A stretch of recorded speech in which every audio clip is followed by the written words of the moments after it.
Assalamu alaikum to you all.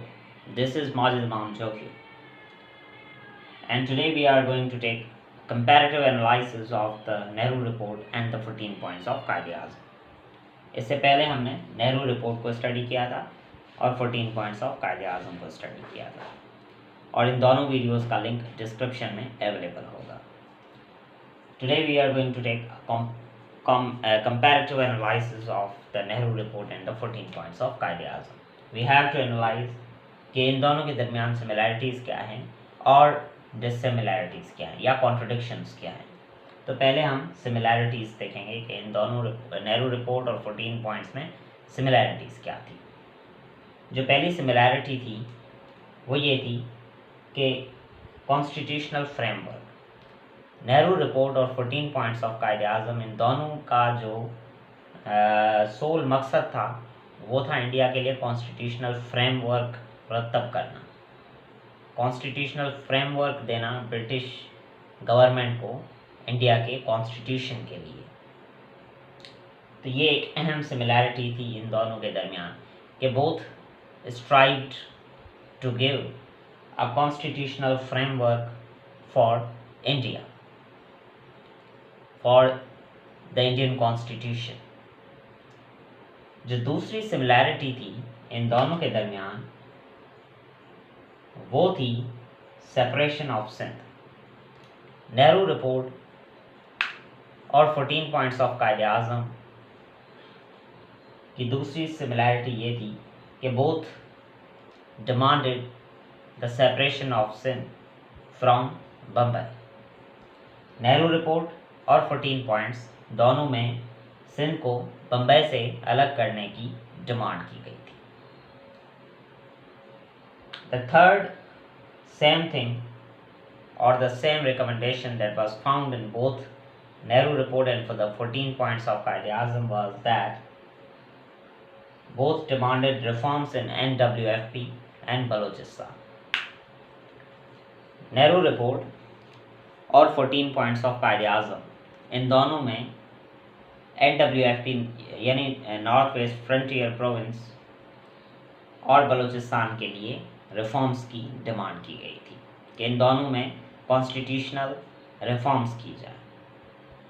तो ये तीसरी पॉइंट थी जहाँ पर ये दोनों नेहरू रिपोर्ट और 14 पॉइंट्स में इत्तेफाक हुआ, यानी वो एक जैसी थी.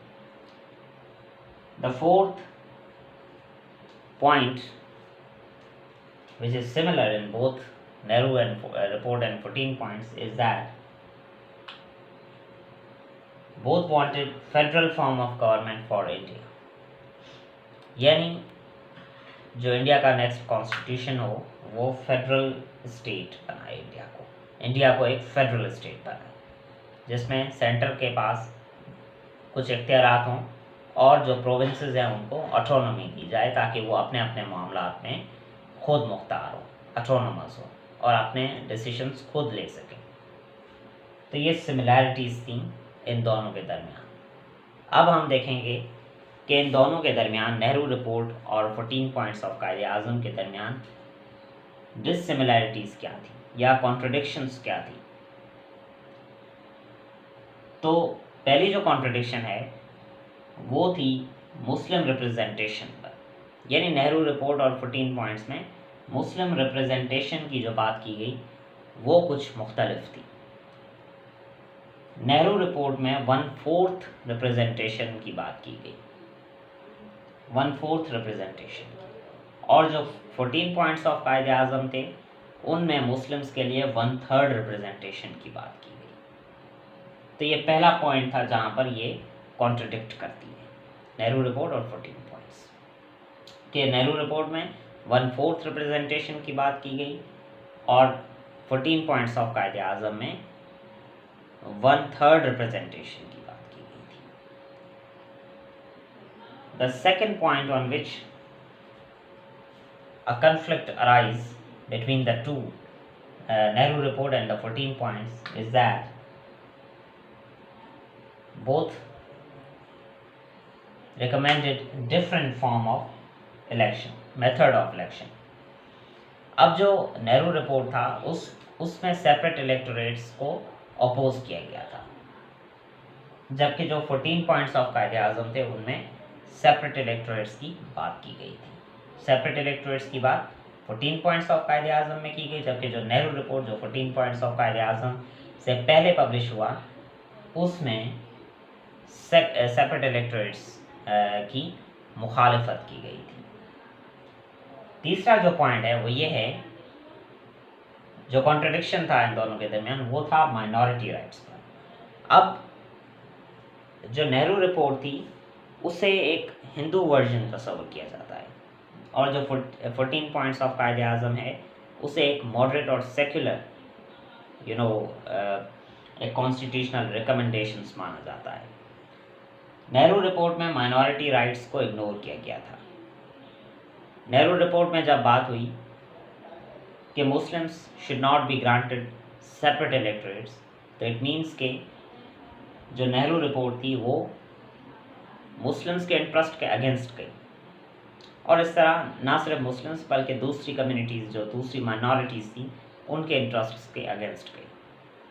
और इस तरह बहुत सारे ऐसे नुकात थे जिन पर नेहरू रिपोर्ट एक मुतज़ाद रिपोर्ट बनी, तो इसलिए माइनॉरिटी राइट्स को इग्नोर किया गया था।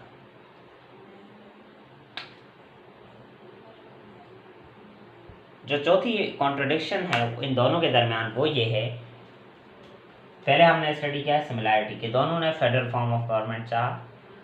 अब जो नेहरू रिपोर्ट थी उसमें स्ट्रॉन्ग सेंटर की बात की गई थी, और जो 14 पॉइंट्स ऑफ कायदे आज़म थे उनमें स्ट्रॉन्ग सेंटर की बात नहीं की गई, एक प्योर फेडरल गवर्नमेंट की बात की गई थी।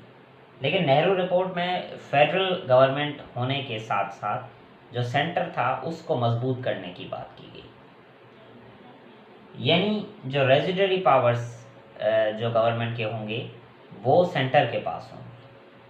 अब रेजिडरी पावर्स का मतलब ये होता है कि कुछ ऐसे इख्तियारात होते हैं, कुछ ऐसे फंक्शंस होते हैं गवर्नमेंट के जिनको कॉन्स्टिट्यूशन में आउटलाइन नहीं किया जाता, कॉन्स्टिट्यूशन में बाकायदा लिखा नहीं जाता। फिर जब फ्यूचर में उन इख्तियारात को इस्तेमाल करने की बात आती है तो फिर नेहरू ने कहा कि जब ऐसी कोई सिचुएशन अराइज हो, नेहरू रिपोर्ट में कहा गया कि जब ऐसी कोई सिचुएशन अराइज हो तो उसमें जो सेंटर हो उसको ये अख्तियार दिया जाए कि वो अपने अख्तियारात इस्तेमाल करें, यानी उन फंक्शंस को जिनको कॉन्स्टिट्यूशन में आउटलाइन नहीं किया गया वो सेंटर को दिए जाए।